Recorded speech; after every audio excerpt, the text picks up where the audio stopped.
Joining us now is Maryland Democratic Center and Banking Committee member Chris Van Hollen. So first of all, how would you judge the way the administration has responded so far to this crisis, especially compared to 2008? Well, Andrea, it's great to be with you. Look, I give President Biden and the Biden administration very high marks for the way they responded and responded quickly. First of all, making it clear that they're not going to bail out the owners or investors in Silicon Valley Bank, but also assuring depositors, all depositors, that they will be held harmless. That was an important step to make sure that employees throughout the country who work for different companies that bank with Silicon Valley Bank actually got paid payroll, and to prevent contagion. So I think that they move quickly and effectively. Now, of course, we need to conduct a full postmortem to figure out everything that went wrong to prevent this kind of thing from happening going forward.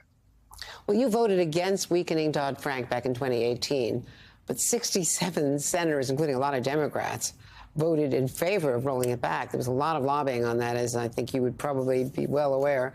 Wasn't that a big mistake? Well, Andrea, I think it was a mistake. That's why I voted against it. Again, we need to do a full postmortem as to what happened here.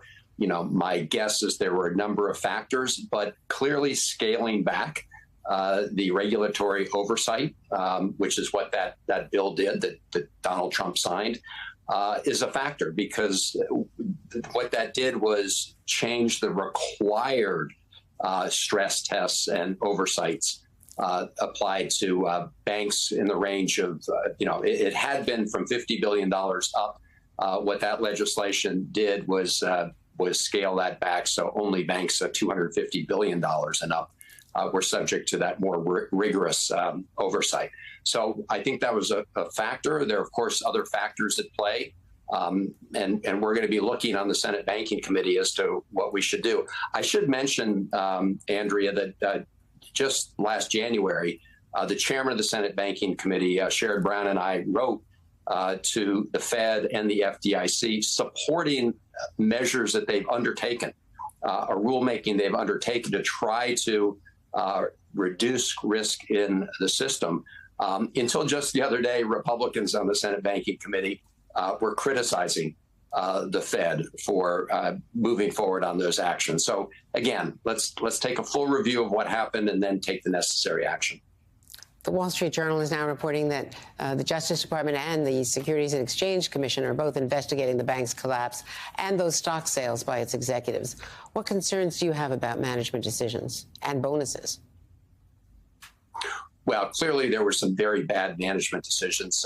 There are two issues, as you've been discussing. One is whether there was outright wrongdoing, criminal wrongdoing with respect to insider trading. We don't have any facts on that yet with respect to stock sales.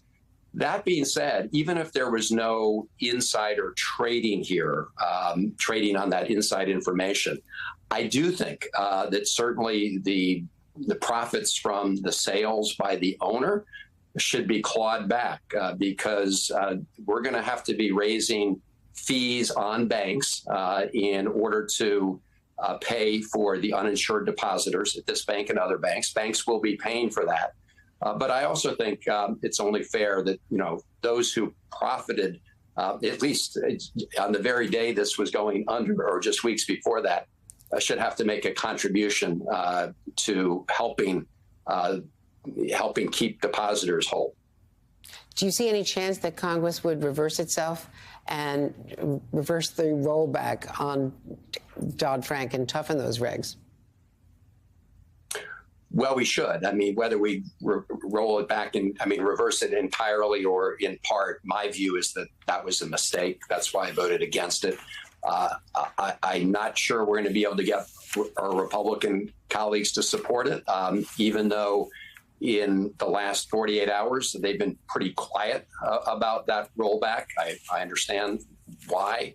But I do think that Congress should act, and I think Congress should also fully support the rulemaking that's been undertaken by the Fed and the FDIC to try to look at the rules and reduce risks. Just at a hearing last week in the Senate Banking Committee, Republican senators were criticizing the Fed for taking a look at how they can reduce these risks. I hope that will no longer be the case. Senator Chris Van Hollen from the Banking Committee, thank you very much.